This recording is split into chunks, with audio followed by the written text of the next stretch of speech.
ಮತ್ತೆ ಸುಹಾಸಿನಿ ಕಾರ್ಯಕ್ರಮಕ್ಕೆ ಸ್ವಾಗತ ವೀಕ್ಷಕರೇ. ಶ್ರಾವಣ ಮಾಸದ ವ್ರತಗಳ ಬಗ್ಗೆ ಮಾತಾಡ್ತಾ ಇದ್ವಿ. ಈಗ ಬೆಂಗಳೂರಿಂದ ಉಳಿವಪ್ಪ ಅವರು ಕರೆ ಮಾಡಿದ್ದಾರೆ. ಉಳಿವಪ್ಪ ಅವರೇ, ನಿಮ್ಮ ಪ್ರಶ್ನೆ ಏನಿದೆ ಪಂಡಿತರನ್ನ ಕೇಳಿ. ನಮಸ್ಕಾರ ಗುರುಜಿ. ನಮಸ್ಕಾರ, ಹೇಳಿ ಸರ್. ನಮ್ದು ಓಪನ್ ಮಾಡಿದ್ವಿ, ಕೇಳ್ತಾ ಇಲ್ಲ. ಅದು ಶುಭ ದಿನ ಇದೆ ಗುರುಜಿ.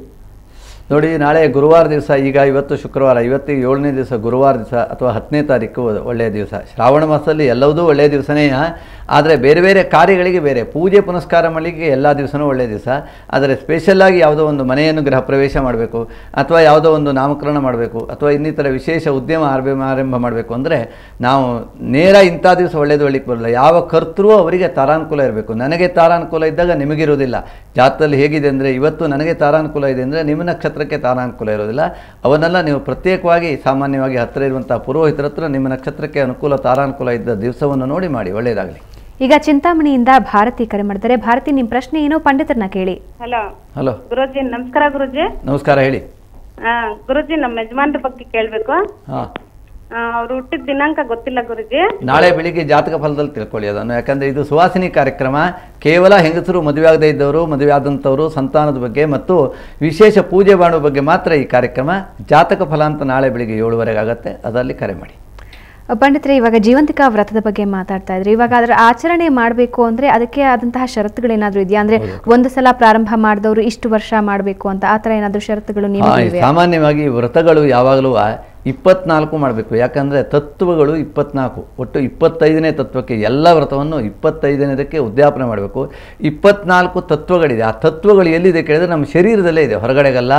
ನಮ್ಮ ಶರೀರದಲ್ಲಿ ಪೃಥ್ವಿ, ಅಪ್, ತೇಜು, ವಾಯು, ಆಕಾಶ, ಶಬ್ದ, ಸ್ಪರ್ಶ, ರೂಪ, ರಸಗಂಧ, ಹಾಗೆ ಪ್ರಾಣಾಪಾನ, ವ್ಯಾನೋದಾನ, ಸಮಾನ, ವಾಂಗ್ಮಯಶ್ಚಕ್ಷುಶ್ರೋತ್ರ, ಜಿಹ್ವಾ, ಗ್ರಹಣ, ಹೀಗೆ ಮೊದಲಾದಂಥ 24 ತತ್ವಗಳು. 25ನೇದು ಮನಸ್ತತ್ವ ಅಂತ ಹೇಳ್ತೇವೆ. ಹಾಗೆ ಆ 24 ತತ್ವಕ್ಕೆ ಪ್ರತಿಯೊಂದು ವ್ರತಗಳು 24 ವ್ರತ ಆಗಬೇಕು. 25ನೇ ಉದ್ಯಾಪನೆ. ಹಾಗಾಗಿ ಆ ಪ್ರತಿಯೊಂದು ವ್ರತವನ್ನು 25 ಆವೃತ್ತಿ ಮಾಡ್ಕೊಳ್ಬೇಕು. ಹಾಗೆ ಈ ಸಂಕಷ್ಟಿ ವ್ರತ ಎಲ್ಲ 24 ವರ್ಷ ಅಥವಾ 21 ವರ್ಷನೇ ಮಾಡಬೇಕು.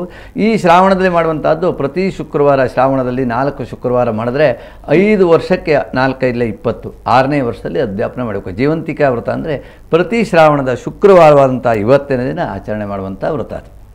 ಅಲ್ಲದೆ ಯಾವೆಲ್ಲ ರೀತಿ ನಿಯಮ ಇರುತ್ತೆ? ಅಂದ್ರೆ ಅದು ಪೂಜಾ ವಿಧಾನ ಹಾಗೆ ನೈವೇದ್ಯಗಳು ಏನೆಲ್ಲ ಇರುತ್ತೆ? ನೋಡಿ, ಸಾಮಾನ್ಯವಾಗಿ ಶ್ರಾವಣ ಮಾಸದಲ್ಲಿ ಮಾಡುವಂಥ ಎಲ್ಲ ವ್ರತಕ್ಕೂ ಬಿಸಿ ಕಜ್ಜಾಯಗಳಿದೆ. ಸಾಮಾನ್ಯ ಕಾಲವೂ ಇದಕ್ಕೆ ಅನುಕೂಲವಾಗಿದೆ ಅಂತ ಹೇಳ್ತದೆ. ಯಾಕಂದರೆ ಇದು ಮಳೆಗಾಲ, ತುಂಬ ಚಳಿಯಾಗಿರೋದ್ರಿಂದ ಹಣ್ಣು, ಹಂಪಲ, ಕುಸುಂಬರಿ ನೈವೇದ್ಯಗಳಿಲ್ಲ. ಇವೆಲ್ಲ ಜ್ಯೇಷ್ಠ ಮಾಸ, ಆಷಾಢ ಮಾಸಗಳಲ್ಲಿ ಅವೆಲ್ಲ ಇರುತ್ತೆ. ಈಗ ಮಾಡುವಂಥದ್ರಲ್ಲಿ ಎಲ್ಲವೂ ಕಡುಬು ನೈವೇದ್ಯ ಹೆಚ್ಚು. ಯಾಕೆಂದರೆ ಬಿಸಿ, ಅಥವಾ ಆಯಾಯ ದೈಹಿಕ ದೇಶದಲ್ಲಿ ಬೇರೆ ಬೇರೆ ಒಬ್ಬಟ್ಟು ಮಾಡ್ತಾರೆ. ಈ ಕಾಲದಲ್ಲಿ ಈ ಬೆಂಗಳೂರು ಕಡೆಯಲ್ಲೆಲ್ಲ ನಾವು ನೋಡ್ತಾ ಇದ್ದೇವೆ, ವಿಶೇಷ ಬಿಸಿದಾದಂಥ ಒಬ್ಬಟ್ಟು ಮಾಡ್ತೇವೆ. ನಮ್ಮ ಕಡೆಗೆ ಅತ್ರಾಸ ಅಂತ ಮಾಡ್ತೇವೆ. ಇನ್ನು ಕಡುಬು, ಚಕ್ಕಲಿ, ಮೋದಕ ಇತ್ಯಾದಿ ಬಿಸಿ ಬಿಸಿ ಕಜ್ಜಾಯಗಳನ್ನು ಈ ವ್ರತಗಳಲ್ಲಿ ಮಾಡ್ತಾರೆ.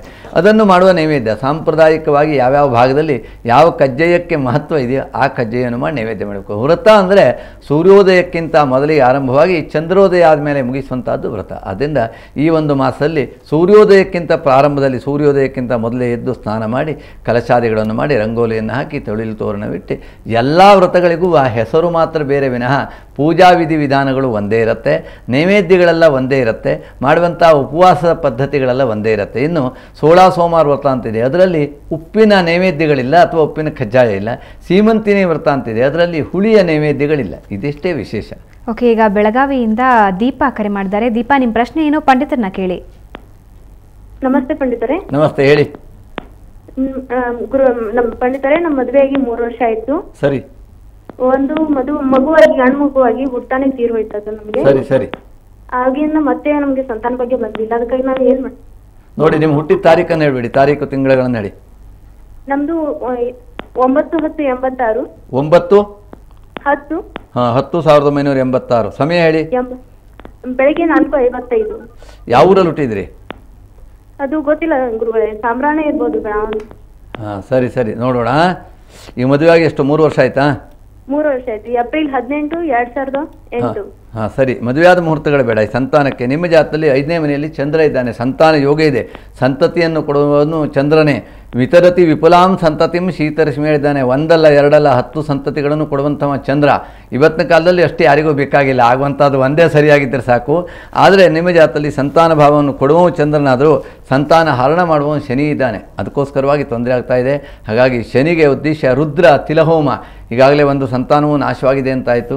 ಅದರಿಂದ ಯಾವುದಾದ್ರೂ ಶನಿವಾರ ಅಮಾವಾಸ್ಯೆ ದಿವಸ ಸಂತಾನ ಮುಂದೆ ಆಗಬೇಕಾದ್ದು ಹರಣ ಆಗದೇ ಇದ್ದಂಗೆ ತಿಲಹೋಮ ಪ್ರಾಯಶ್ಚಿತ್ತ ಹೋಮವನ್ನು ಮಾಡಿಕೊಂಡು ಮತ್ತೆ ಪುನಃ ಮರುಪ್ರಯತ್ನವನ್ನು ಮಾಡಿ ಸಂತಾನ ಯೋಗ ಇದೆ. ಲಕ್ಷ್ಮೀನಾರಾಯಣರ ಆರಾಧನೆ ಮಾಡಿದ್ರೆ ಸುಖಕರವಾದ ಸುತರವಾದ ಸಂತಾನ ಪ್ರಾಪ್ತಿಯಾಗ್ತದೆ. ಅದರಿಂದ ಇದಕ್ಕೆಲ್ಲ ಮೃತಪುತ್ರತ್ವ ಅಂತ ಹೇಳ್ತೇವೆ ಜ್ಯೋತಿಷ್ಶಾಸ್ತ್ರದಲ್ಲಿ. ಆ ಮೃತಪುತ್ರ ದೋಷ ಇದ್ದವರೆಲ್ಲ ಸಮುದ್ರ ಸ್ನಾನ ತಿಲಹೋಮ ಮಾಡಿದ್ರೆ ಮುಂದೆ ಹುಟ್ಟುವಂಥ ಮಕ್ಕಳು ಸರಿಯಾಗಿ ಹುಡ್ತಾರೆ. ಒಳ್ಳೆಯದಾಗಲಿ, ಆ ಪ್ರಯತ್ನ ಮಾಡಿ, ನಿಮಗೆ ಸಂತಾನ ಯೋಗ ಇದೆ. ಶ್ರಾವಣ ಮಾಸದ ವ್ರತಗಳ ಬಗ್ಗೆ ಸಾಕಷ್ಟು ಮಾಹಿತಿ ನೀಡಿದ್ರಿ, ಧನ್ಯವಾದ ಪಂಡಿತರೆ. ನಮಸ್ಕಾರ. ವೀಕ್ಷಕರೇ, ನೋಡಿದ್ರಲ್ಲ, ಶ್ರಾವಣ ಮಾಸದ ಪ್ರತಿಯೊಂದು ದಿನವೂ ಮಹತ್ವದ್ದಾಗಿದೆ, ಯಾವುದೇ ಅಡಚಣೆಗಳಿಲ್ಲ. ಶ್ರಾವಣ ಮಾಸದ 30 ದಿನ 30 ವ್ರತಗಳಿವೆ. ಇದರ ಆಚರಣೆ ಮನೆ ಮನಸ್ಸಿಗೆ ಮುದವನ್ನು ನೀಡುತ್ತೆ. ಇದು ಇವತ್ತಿನ ಸುಹಾಸಿನಿ. ಕ್ಷಣ ಕ್ಷಣದ ಸುದ್ದಿಗಾಗಿ ನೋಡ್ತಾ ಇರಿ ಸುವರ್ಣ ನ್ಯೂಸ್ 24/7.